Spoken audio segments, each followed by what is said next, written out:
but you can get as much out of live stream meditations, sessions, as you can do in person. Yeah, there's actually many benefits to training in a class that is live streamed. Not only the practical time benefits,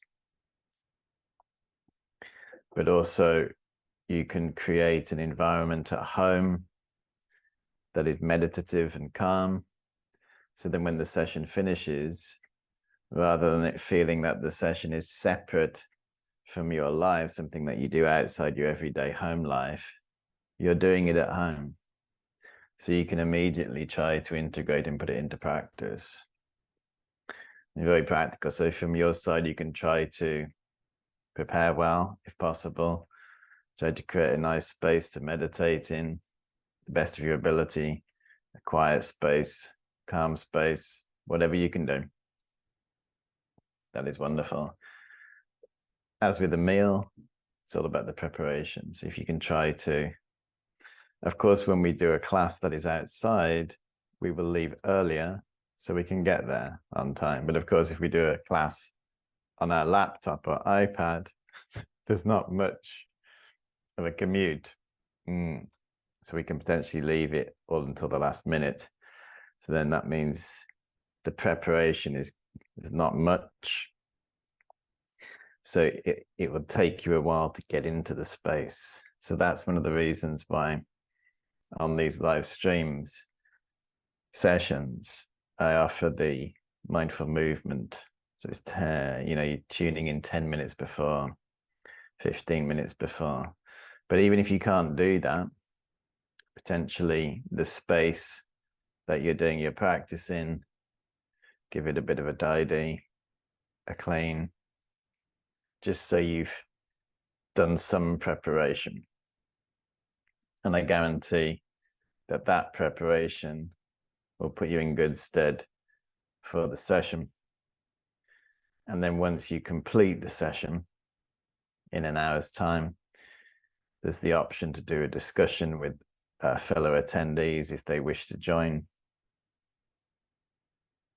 And then when you finally finish the session and complete the session, try if you can to take your time and be calm.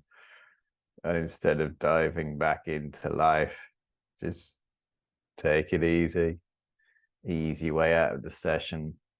Try to take some experience, some feeling, some flavor from the session, rather than just leaving it here and waiting till next week. Try to take something with you.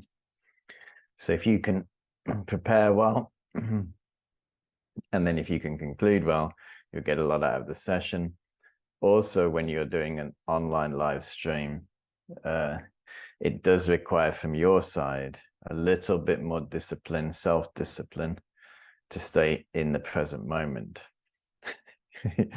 to stay connected with the class. Some people, no problem. But if you find when you're at the internet, you have other windows open, you have other devices flickering and notifying, you think, oh, what was that? Just check that. Oh, actually, maybe I'll just, while I'm drifting off here, I'll just have a quick check at the news. See, I know, because I've taken classes online. You're just thinking, you have to lock in. When we're in a group, we're kind of accountable, aren't we? We think generally when you're in a group, most people won't get their phones out and they'll just do their best to stay disciplined. But when we're at home taking an online class, we need to just exercise a little bit of self-discipline with that and just say, right, to the best of your ability. And if you live in a busy home environment, try to gently explain to your family, the people that you cohabit with, to what you're doing.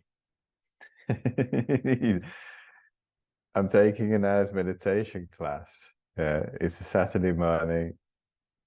If you wouldn't mind pausing any requests until 11 a.m. Or, you know, you can even push it out a bit more than 10 past 11. You know?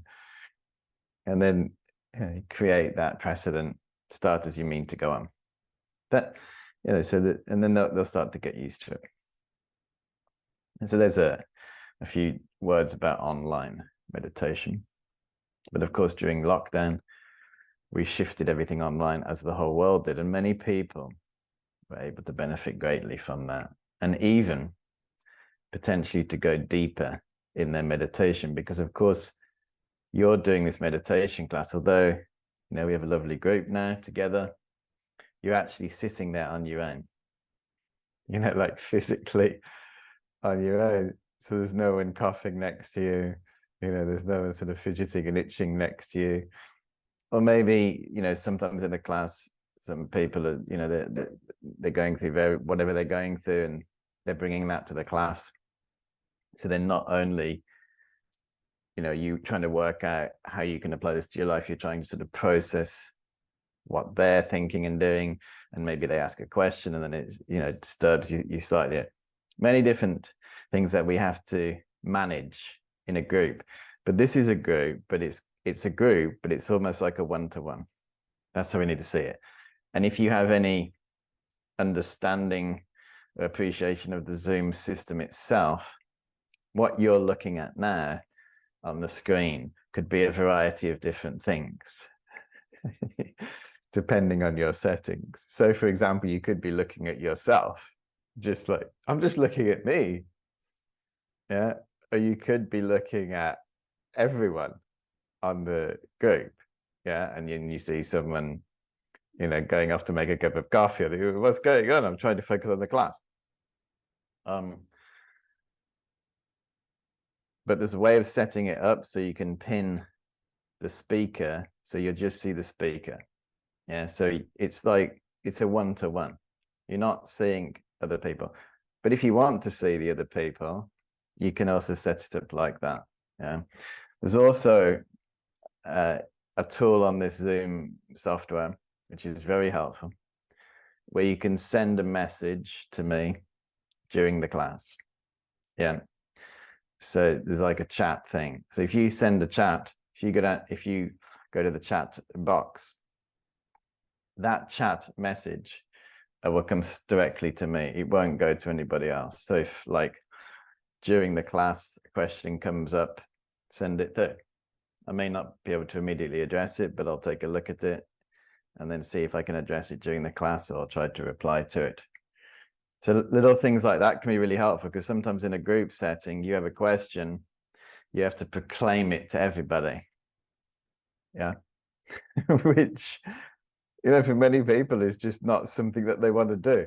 You know, they just don't want to be asking that question and like 20 other people to be hearing. Whereas here, you got a question, you can type it, you can chat it, I can read it, I can try and address it. I may address it in the teaching. You know, so feel free to make use of that. Yeah. So that's a few tips about online meditation. You can also appreciate that you may have noticed that this is actually being recorded. You're not being recorded, but the session itself. So I'm being recorded, my video, my audio is being simultaneously recorded here. So that means after the class, I'll upload it to a page on the Mindspace website, and you can go and revisit it if you want to. I'll split up the meditations, so you can just do the meditations if you want to. If you want to listen to the teaching again, you can do that. Also, if you are unable to make one of the Saturdays, you can it's usually uploaded a few hours, or at least the morning after the session.